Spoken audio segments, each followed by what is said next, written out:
this video, we are delving into the world of self-development. I've got 5 books to talk about that changed the game for me. I found them to be life-changing. They changed the way I view myself and those around me. And one of the books, I swear, has magical properties. Like, it's insane. So, stay tuned to find out what book that is.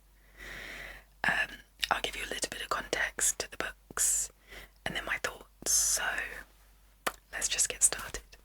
So, there is no way that I could kick off a list of life-changing self-development books without mentioning this book, which is The Chimp Paradox. This wasn't the first self-development book I read,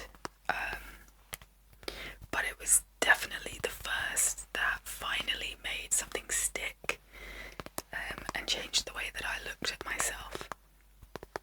So the book is essentially, I think it's called a mind management model, which is laid out by the author, Professor Steve Peters. And it aims to help you become a happier, more confident and successful person by showing you how you can choose your emotions. And you first get an understanding of how your mind works, so it sets the scene, and how to identify what's holding you back. And then you get simple exercises and actions that help you put that into practice and make it more of a habit, so that you can kind of manage the person and push towards being the person that you want to be. And the concept is that every individual has a chimp that lives in their mind, and this chimp is the emotional, unruly part of you that makes those irrational, sometimes split decisions, or when you feel out of control. And there's a quote in the book that says, "The chimp is an emotional machine that will hijack you if you allow it to. It is not good or bad. It is a chimp.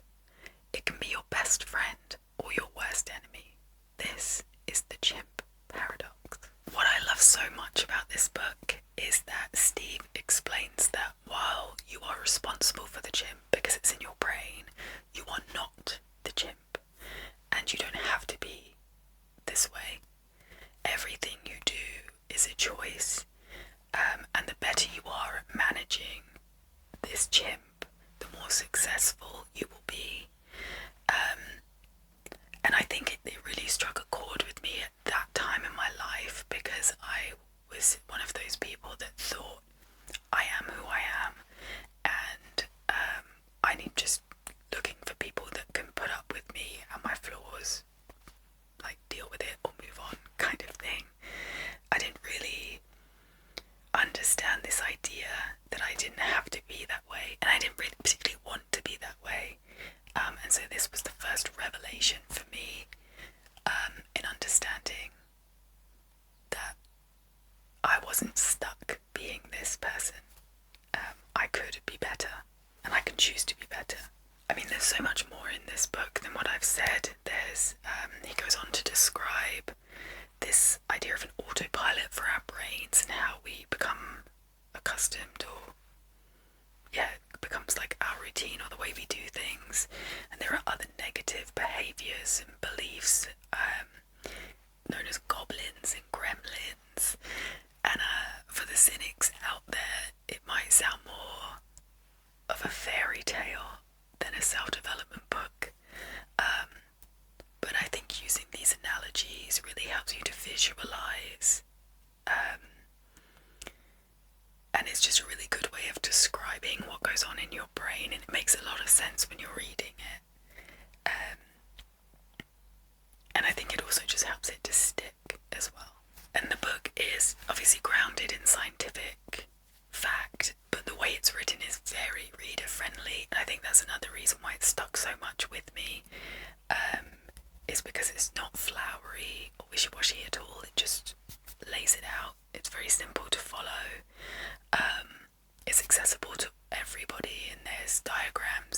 as well, in case, you know, some people prefer a more visual view. So it's got that as well. I have a lot of love and respect for this book, and I really do credit it with setting me on my journey.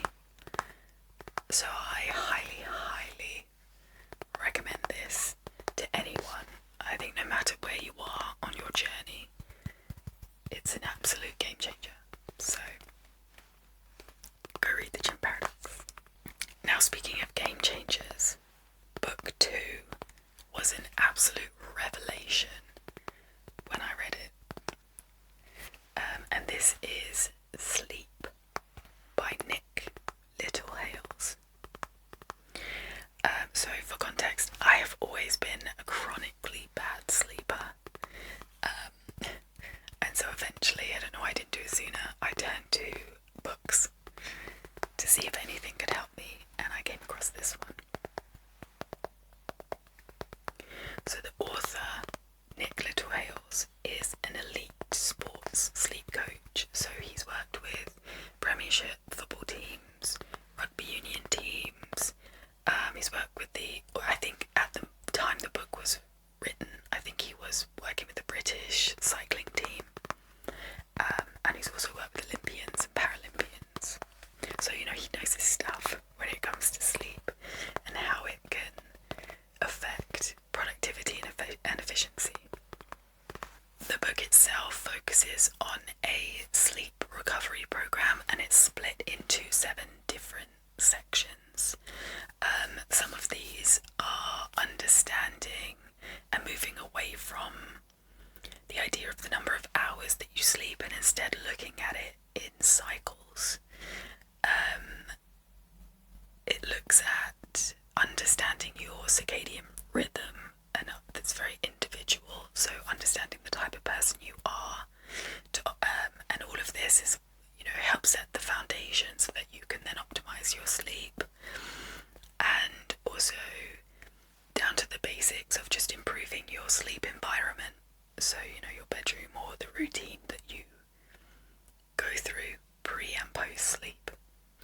Honestly, this book really changed the way I looked at sleep. I had really come to resent sleep or even dread it sometimes. And I was one of those people who always looked at how many hours sleep I was going to get. I think I used to have a phone and it told you how many hours there were before your alarm went off, and that, honestly, it just sets up a running countdown in your head. And then when I inevitably couldn't sleep, I'd then be like ticking off the minutes and the hours thinking, oh my god, I'm going to be so tired tomorrow. And this book really helped liberate me from that. And one of the fundamental points the book makes is around not looking at hours and instead looking at cycles. You come to learn, and I guess initially it's a bit of trial and error, you come to learn how many sleep cycles work for you as an individual, to be able to function productively, and then you incorporate that into your life. So I'll use me as an example. I wake up at 6 a.m. And I need about 5 cycles to get a proper sleep. And the way you work it out is you get your wake up time and your cycles. So 5. One cycle is 90 minutes long. So for me, 5 cycles is 7.5 hours. So then that means that my sleep time needs to be 10:30 p.m. That for me is my like optimal sleep cycle. So in the book, Nick recommends that you have 4 nights a week where you hit your ideal sleep cycle. So for me, I would need to get 5 sleep cycles in per night, at least 4 times in a week, to be at the top of my sleep game. But it also means you can be a bit more flexible. So if some nights I only get 3 or 4 sleep cycles, I don't feel quite so stressed because I know it's not actually going to have that much of an impact. I can survive and I can cope. And I definitely look at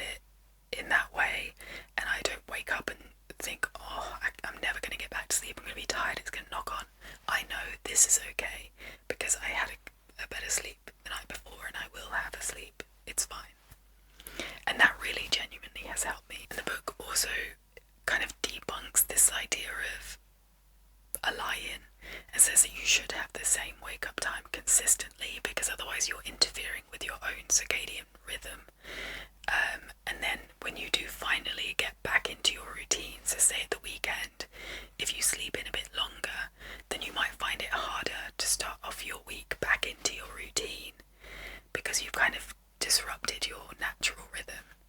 And so then by the time you've got back into your circadian rhythm, the weekend's coming up again where you're going to lie in, and it's just like a never-ending cycle. It's also really interesting because he goes into what happens and the different levels of sleep that you go through. And I don't think I'd ever given it that much consideration. I always felt like I was never going into like a proper deep sleep.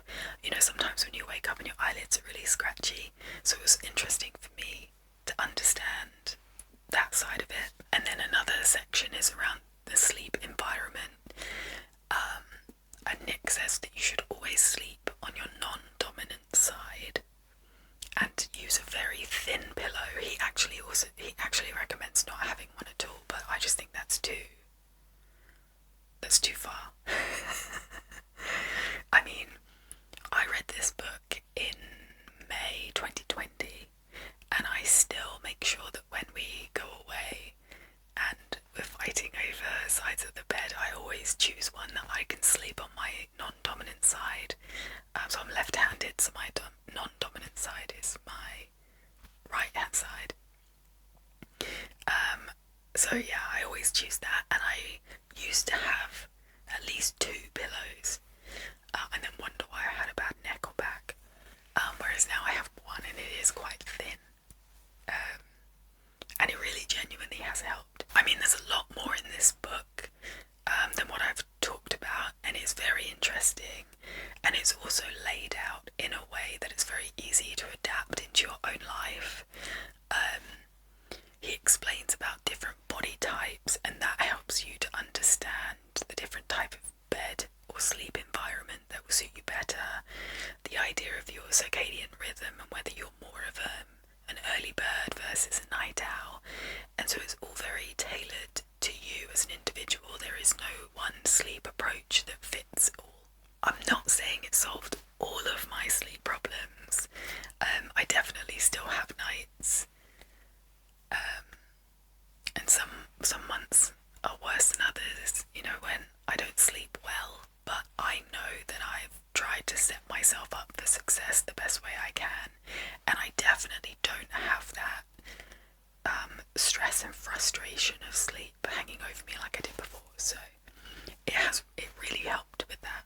If you're a chronically bad sleeper, there might be something in this book that can help you, either by looking at sleep itself in a different way, or changing something in your environment, or pre or post sleep routine. He goes into a lot of detail around that. It might help. It really revolutionised sleep for me, and I really hope it can help you too. So that is book 2. Okay, so I've spoken about this book a couple of times now on this channel, so I'm not going to speak too much about it, and I'll put a link to the video where I did a full wrap-up or full review of this book. But this is the most recent game-changing book that I've read, and it really does what it says on the tin. It's called Manifest, and the author, Roxy Nafusi, lays out what manifestation is, how it can help you, and then ways for you to implement it into your life. So there's visualization exercises, there's a big section of mindfulness, vision boards, lots of good stuff. I'll say it really is a comfort book. It helped me to think about the future in a more positive way and envision what I wanted to achieve. Specifically the vision board I found to be a really good exercise. I've done vision boards before, but the way Roxy sets it out, it has specific sections on it for different parts of your life, so hobbies, lifestyle, home, relationships, work. I think that's a few of them, and I think it just takes a more it delves into more aspects of you than sometimes one overall vision board can be. Sometimes it can be more broad, and this kind of hones in a bit more on specific things, which I really liked. And I've used this book as a jumping off point for a lot of the self-development books I've read since this. I'm trying to align my behaviours to achieve what I visualised through doing these exercises. And so this book was obviously key in helping me get that kind of in order and understand in my mind where I'm trying to go. And I do think it genuinely has helped. I think there are things that are starting to fall into place for me that I think I'm aligning myself in the right direction, basically. So if you're on the same path, you just feel like you need a little help getting yourself in the right direction, and wondering how you can focus, then I highly recommend giving this a try. So, book 3, on to book 4. The full title of this book is I Didn't Do the Thing Today, Letting Go of Productivity Guilt. I bought this book a couple of years ago,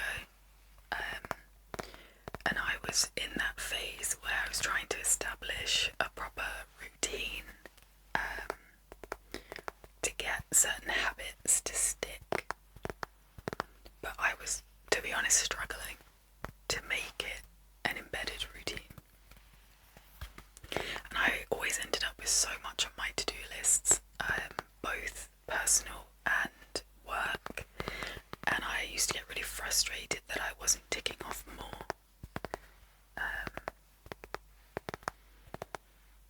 And I felt like I wasn't making enough impact on my day. So, as always, I turned to books to help me. And I'll read the synopsis for you for this one. So, any given day brings a never-ending list of things to do. There's the work thing, the catch-up thing, the laundry thing, the creative thing, the exercise thing, the family thing, the thing we don't want to do, the thing we've been putting off even though it's the most important thing. Even on days when we get a lot done, the thing left undone can leave us feeling guilty, anxious, or disappointed.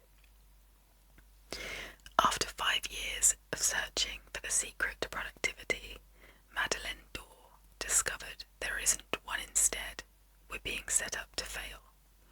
I Didn't Do the Thing Today is an inspiring call to take productivity off its pedestal, to embrace the joyful messiness and unpredictability of life.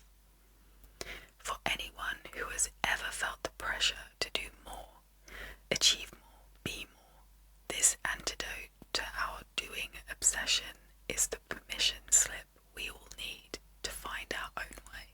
What I absolutely love about this book is the freedom it gives you. It just releases you from this obligation that you have to do everything on your list.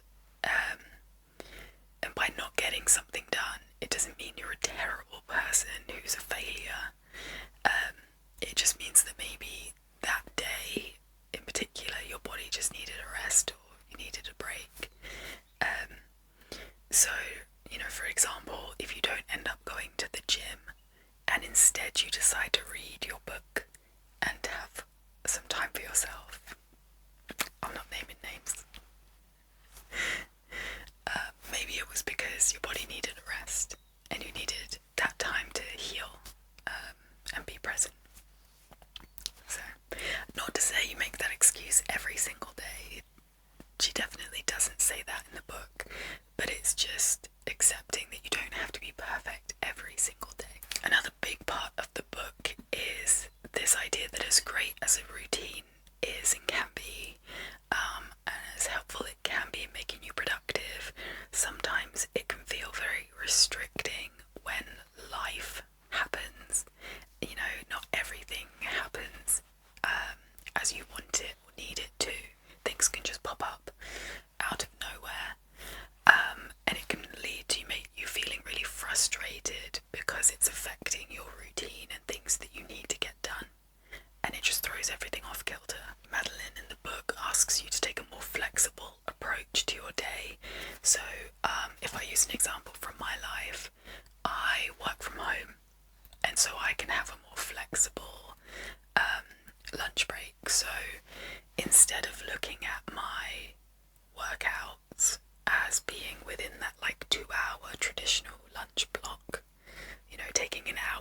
that time frame, instead of looking at it like that, and then being frustrated when, you know, I have to take a meeting or I have to go do something else, instead of being frustrated and it just like, I haven't worked out and then I feel terrible about myself, I can take the time whenever I have it. So sometimes at like 11, I won't have a meeting, and I'll be like, you know what, I'm just going to do it now, and then it's ticked off and I'll feel good about it. Then I can get back to work. I've found a spot in my day that's not, it's still part of my routine, but it's just flexing it up and down within that routine, is what I'm trying to say, I guess. And it just helps that, or stops that stress from building up and you feel you're pulled in loads of different directions, and it just really helps with that. I know that not everybody is able to do things like that. I know I'm lucky in that sense, but also it's just this idea of reframing it in your mind and how you look at your day and your routine as to what works for you personally. And the book takes an approach that I haven't really read before. It's that life is messy, you know, things happen, it can be very unpredictable, and at the end of the day we're just human. It gives you that space to breathe, and it's written in a really heartfelt, comforting way, like you're kind of talking to a friend. So I couldn't not have it on this list because it has helped me not be so hard on myself. I saw a review of this book that said it's almost like an anti-help book, which I thought was kind of accurate. I like that. You know, you're allowed to have days where you're not the most organised, and this really does help you to understand why sometimes we feel so obsessed with lists and routines and the pressure from society that if you're not doing every single thing at once, you're a failure. So if you've ever felt guilty about not getting something done or not getting everything done in your day, and you want to look at things in a new way, then I highly recommend you read this book, and it might just help you, or yeah, it might just help alleviate some of your stress. So last, and by absolutely no means least, we have good vibes, good life. I'm not gonna lie, I was very skeptical when I picked up this book, or when I bought this book. I thought it was going to be really wishy-washy and very much on the flowery end of self-development. You know, that type of self-development book that gives others a bad name. But boy, was I wrong. So the type of things, the author, who's called Vex King, which is a phenomenal name. So the type of things he focuses on in this book include self-care, overcoming toxic energy and prioritizing your well-being, cultivate positive lifestyle habits including mindfulness and meditation, change your beliefs to invite great opportunities into your life, manifest your goals using tried and tested techniques, overcome fear and flow with the universe, and find your higher purpose and become a shining light for others. The book centers around this idea of vibrations, and the essential message is that you attract what you focus on, whether that's good or bad. I actually feel like a bit of an idiot, and I don't know if this is common, I'm sure it probably is, that when you say vibes, and you say someone has good vibes, you're talking about their vibration. I'd never put two and two together before. I just never even spared that much of a thought. But anyways, so the law of vibration is about how your emotions have an effect on your reality. And so you have to believe it and channel your emotions into what you really want. And it works both ways. If you feel really negative and your emotions are very negative, then that's when you can find that a lot of bad things happen around you or to you. And there are different sections within the book. So there's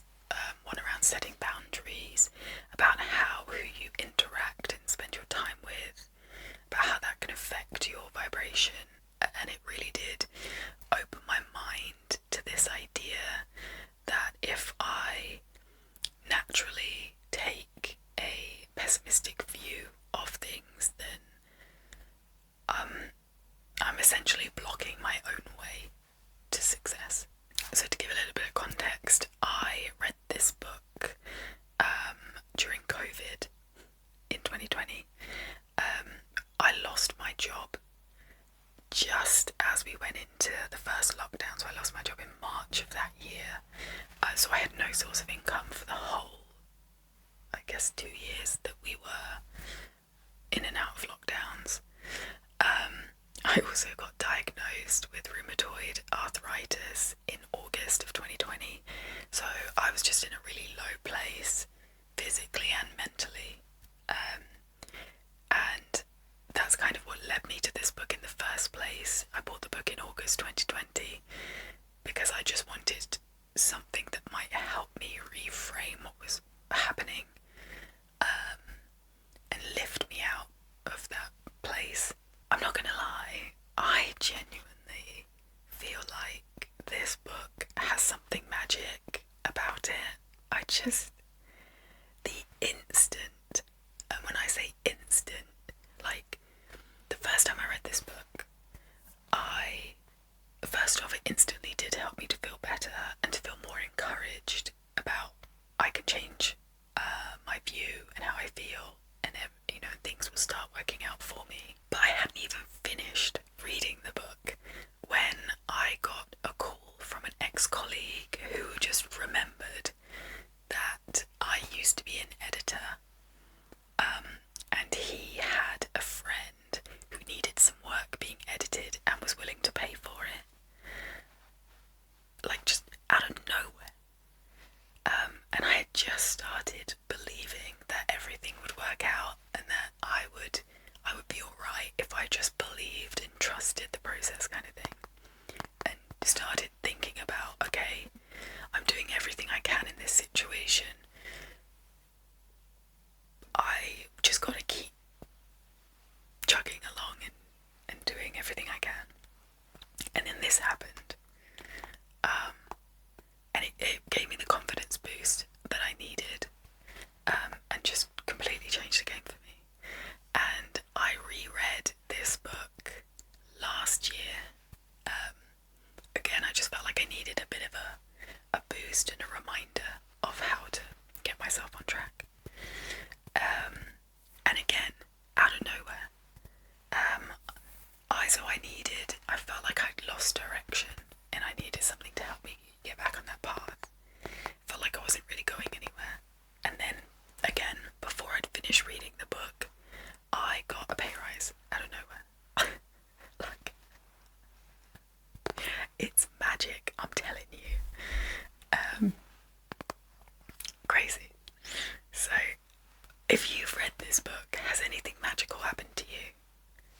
Because it really helps me believe in things like this. The book itself is really easy to read and follow. It's definitely one that's written for the masses. I think I would say if you are more of I don't think hardened self-development reader is the right word, but you like more of the in-depth science or theory, you may find this, or may find some of the language in it too kind of social media speak, if you understand, if you know what I mean. And so you might find it a little bit cringy, but if you can get past that, the message behind it really is worthwhile. So yeah, this is my magic book. It's one of the very few books that I turn to and reread. I don't do that often at all, but I will continue to turn to it because it's magic. But also just because the message itself is just a really nice reminder and a nice boost. So yeah, I'd love to know if anyone's read this before, and if you had a similar experience. And if you decide to read the book after this video, please let me know how you get on. I'm not saying that things will definitely happen for you, but I guess it shows this idea of manifestation manifestation and visualization.